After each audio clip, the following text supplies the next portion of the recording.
से बहुत दूर सुनसान इलाके में एक पुरानी हवेली थी। उस हवेली को बाहर से देखने पर एक अलग ही अनुभव होता था। रात होने पर जोर जोर से ठंडी हवा बहती थी। उस डरावनी माहौल में अक्सर एक मायावी रूह की आवाज सुनाई देती थी। आज कमल लगभग 15 साल बाद अपने परिवार के साथ उस हवेली में छुट्टियां बिताने आता है।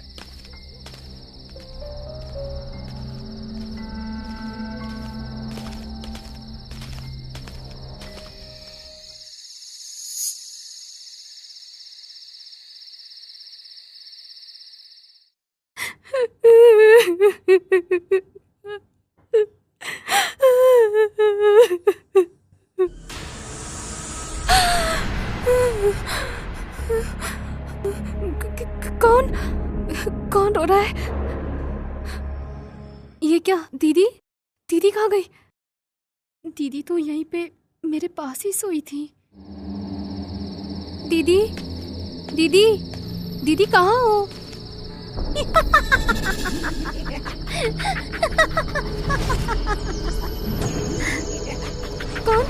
कौन हंस रहा है?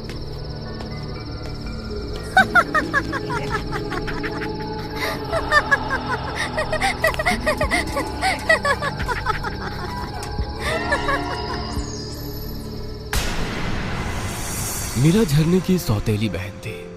बचपन में एक दुर्घटना होने के कारण मीरा की मां की मौत हो गई थी।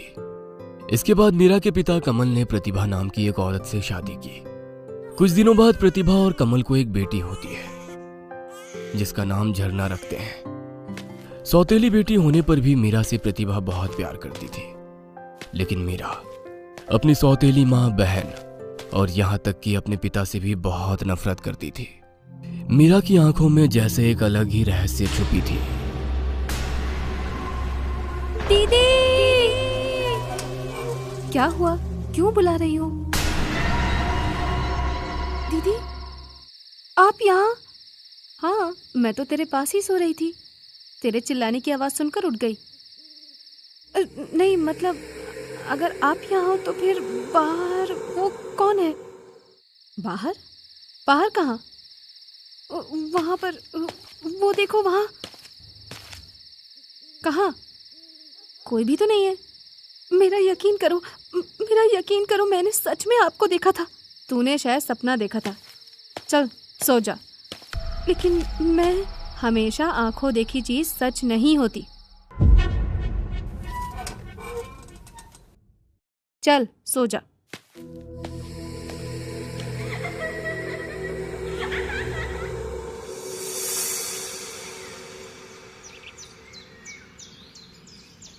पता है माँ, कल रात एक घटना घटी है। क्या हुआ है? रात 3 बजे अचानक से एक रोने की आवाज से मेरी नींद खुल गई। रोने की आवाज? क्या हुआ मीरा? कहाँ जा रही हो? मीरा प्रतिभा की किसी भी बातों का जवाब दिए बिना सीधे बाहर की तरफ चली जाती है। प्रतिभा चिल्लाने लगती है। जवाब नहीं दे रही हो तो कोई बात नहीं, लेकिन ज्यादा दूर मत जाना। अनजान जगह है, कहीं खो गई तो क्या होगा? मैं इस घर को आपसे ज्यादा जानती हूँ। जिंदगी में कभी नहीं आई इस घर में, और वो मुझसे ज्यादा इस घर को जानती है। ये लड़की मुझे जीने नहीं देगी। नहीं, सौतेली बेटी कभी अपनी नहीं होती। रहने दो। तू मुझे क्या बता रही थी? माँ दीदी को लेकर वैसे भी बहुत चिंतित रहती है। कल रात की बात बताकर माँ को और टेंशन नहीं दूंगी। रहने दो। क्या हुआ बता? नहीं, कुछ नहीं। अच्छा माँ, हम इस पुरानी हवेली पर और कितने दिन रहेंगे? तेरे पापा ने बताया था 1 हफ्ते रहेंगे। लगता नहीं अब 15 दिन से पहले लौटेंगे। असल में वो 15 साल बाद लौटे हैं ना, तो बहुत सी यादें जुड़ी हुई हैं। मीरा कहाँ है रे? दीदी तो घर पर ही है। खाएगी नहीं? जा उसे बुला कर ले आ। हाँ पापा, जाती हूँ। पिता के कहने पर झरना मीरा को बुलाने दूसरे माले पर मीरा के कमरे में चली जाती है। दीदी, ओ दीदी, कहाँ हो आप? लेकिन कमरे में घुसते ही झरना डर से कांप उठती है। अंधेरे कमरे में बरगद के पेड़ की तरह मीरा के मुंह के सामने से लंबे लंबे बाल लहरा रहे थे। लंबे नुकीले नाखूनों में जमा हुआ था ताजा खून। आग में जली हुई शक्ल, आंखों से आग की लपटें तेज बह रही थी। मुंह से गलगल कर खून बह रही थी, जो बहुत ही डरावनी थी। वो किताब में लगातार अजीबोगरीब चित्र बनाए जा रही थी। सामने शीशे पर अपनी दीदी की ऐसी भयानक शक्ल देखकर झरना डर के मारे कांप उठती है। झरना समझ गई कि उसकी दीदी मीरा कोई साधारण मनुष्य नहीं है, इसलिए वो वहां से दौड़कर भागने लगती है। लेकिन मीरा समझ जाती है कि झरना ने उसका असली रूप देख लिया है, इसलिए झरना के रास्ते पर मीरा आकर खड़ी हो जाती है। मीरा कहती है, क्या रे, सब कुछ देख लिया? आप कोई साधारण मनुष्य नहीं हो, है ना?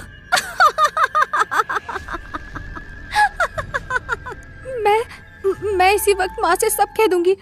मैं सब कुछ बता दूंगी। माँ के पास पहुँचेगी तब ना माँ को बोलेगी। मीरा वापस से शैतानी रूप में आ जाती है। वही पहले जैसी जली हुई शक्ल, आग की लपटों की तरह बहती हुई आंखें। झरना डर से कांपते हुए बोलती है, मुझे जाने दो दीदी, मुझे जाने दो। मैं किसी से कुछ नहीं कहूंगी, कुछ नहीं कहूंगी। मैंने तो आपका कुछ नहीं बिगाड़ा दीदी, मुझे छोड़ दो। लेकिन पाप का फल तो भुगतना ही पड़ेगा। पाप का फल?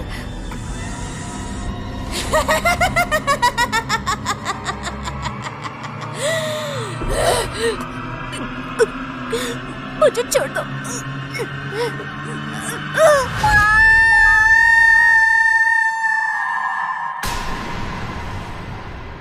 ऊपर से कुछ गिरने की आवाज सुनकर प्रतिभा और कमल दोनों ही घर से बाहर निकल आते हैं और झरना को वो बहुत ही बुरी तरह गिरा हुआ पाते हैं। झरना की ऐसी हालत देखकर वो डर से कांप उठते हैं।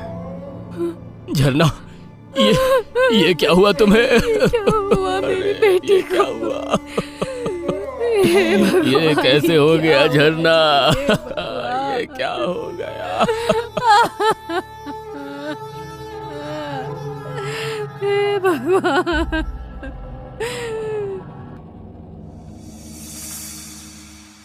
प्रतिभा मीरा को खाने पर बुलाने के लिए उसके कमरे में जाती है, लेकिन कमरे में घुसते ही जो देखती है उससे प्रतिभा हैरान हो जाती है। मीरा एक जिंदा चूहे को चबा चबा कर खा रही थी और उसके मुंह से ताजे खून टपक रही थी। मीरा की यह हालत देखकर प्रतिभा डर से चीख उठती है। मीरा! प्रतिभा के चीखने पर मीरा और गुस्सा हो जाती है और मीरा के अंदर छुपी डायन और भयानक हो जाती है।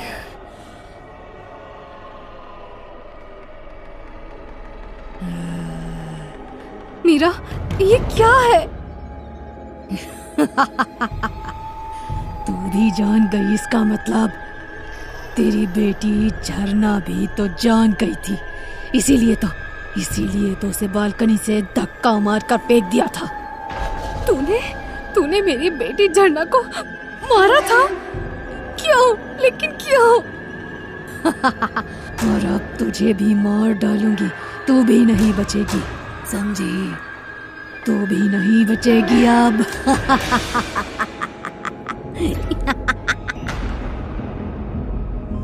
चुड़ैल अपने दोनों हाथ प्रतिभा की तरफ बढ़ा देती है। प्रतिभा जल्दी ही कमरे से बाहर निकलकर दरवाजा बाहर से बंद कर देती है। खोल दे दरवाजा, कहती हूँ खोल दे। आज तेरा खून पीकर अपनी प्यास बुझाऊंगी मैं। कहती हूँ खोल दरवाजा, खोल। क्या मीरा सच में चुड़ैल है? क्या प्रतिभा और कमल सच में जान पाएंगे मीरा का असली रूप? या फिर इसके पीछे छुपा है कोई और राज? जानने के लिए देखिए इस कहानी का अगला भाग और सब्सक्राइब कीजिए हमारे चैनल को।